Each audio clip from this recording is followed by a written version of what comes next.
I got to show you something. It is my emotional support vacuum. This is my emotional support vacuum. Everyone has one. Look at her.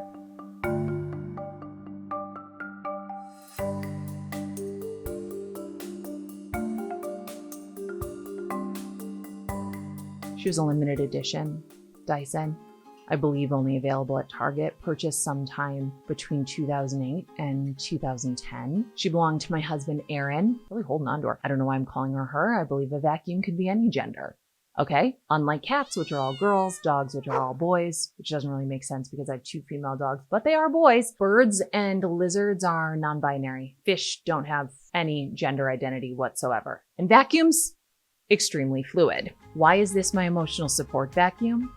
Why have I cried, wept, lost sleep over this vacuum? Why am I caressing this vacuum as though she is a loved one? Because she is, okay? Because this vacuum belonged to my dead husband, because my husband bought this vacuum, a limited edition Dyson, circa 2008 to 2010. He bought it before I knew him. He bought it because he loved design. He bought it because he was a secure man who thought pink is a good color. I'm going to get a pink vacuum. This vacuum doesn't do anything anymore. It turns on, it makes noise, it is filled with dust and debris. The efficacy of this vacuum is very, very low. My current husband, that's gonna piss some people off. No, God, please, no, no, no! I'm remarried. My husband recently got a new vacuum. Before he did this, he sat me down and he said, let's have a talk. I need to talk to you about something difficult. And I said, okay, lay it on me. And he said, we're gonna need a new vacuum. I know this is hard for you. I know this vacuum means a lot to you, but it would mean a lot to me, not to simply push a pile of dirt back and forth across our floor. Do you understand where I'm coming from? And through my tears, I said, no, I don't. I can't believe you'd think about getting rid of this vacuum. And he said, we don't have to get rid of her. Let's add to the family. Let's keep her around. I know she's important to you. I don't have to understand it. I've repaired her several times without your knowing. I've invested money into her repair. It is time for her to enjoy her retirement, for her to simply sit in a closet, gathering the dust that she used to suck up. Turkey Slurpee.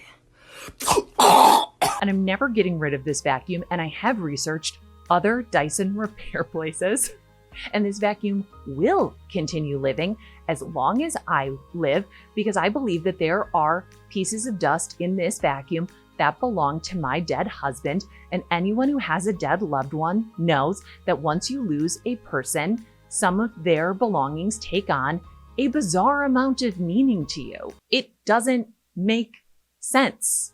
It doesn't make sense that I cried over this vacuum. It does not make sense that I cried over our toaster. It doesn't make sense that my friend Mo still has her dead husband's toenails, but I don't judge her, so you can't either. Because if you have loved somebody and lost somebody, you know that some of their things are just things, and some of their things were weird or gross or annoying. One of my friends had a dead husband who had like 30 lawnmowers. He died and she was like, what the fuck, dude? 30 come on. Come on. Oh, come on! You know, and I did a little bit of that with some of the action figures. I did a little bit of that with some of the thousands of comic books. Sorry, do not come for me, comic book community. They went to a good place. A better place. They went to people who love them. I simply did not have all the storage that I needed. And there are things when your loved one dies that only make sense to you. I'm going to show you something frightening that belongs to a person in our Patreon. This is a clown. Trigger warning if you're afraid of clowns. That's most people, but this isn't a real clown. It's a clown bank.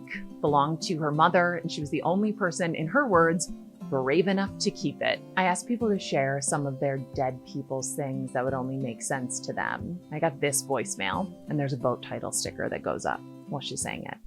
Time and day not set. You have 3 old messages. Friday, 6:53 a.m. So this is it's 57 on Sunday. Okay, this is one of my favorites. It's from a listener named Lauren. Remember the beginning of COVID where we were like, we're gonna see like the best of humanity, people showing up for each other. And then people were like brawling over toilet paper at the grocery store. And you were like, actually, I don't think we should work that hard to save humanity now that I think of it.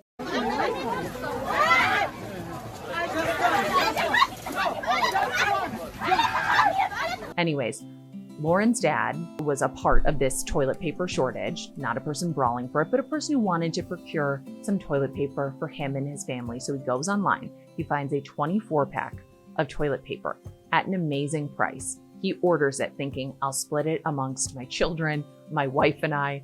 It arrives, it's camping toilet paper. So it's like a little tiny itty bitty mini roll of toilet paper, which is why the price was so good. And Lauren's dad died suddenly in June of 2020. He had an aneurysm and she still has the toilet paper. I still have this vacuum. My friend Mo still has her husband's toenails and probably always will. Because sometimes dead people's things are just things, and sometimes they are sort of a magic portal to who they were and what we had. They're a reminder that the person that we love, the person that we miss was real, was here, was buying camping toilet paper accidentally and spending money. I know he couldn't afford it. I know how much money he made at that point in time. He couldn't afford this Dyson, but he bought it anyways because he loved design. And eventually he loved me the way that I love this vacuum. Sorry, that was weird. I'm not going to kiss a vacuum, guys. I've never kissed a vacuum. There's a lot of rumors going around saying I made out with this vacuum. That's not true. That's not true yet. If you love dead people's things, you are not alone. I've got a whole house full of them. And we have an episode about this over on our TTFA Patreon, which we'll link in the show description. I'm Nora McInerny. Sometimes things are just terrible. Thanks for asking.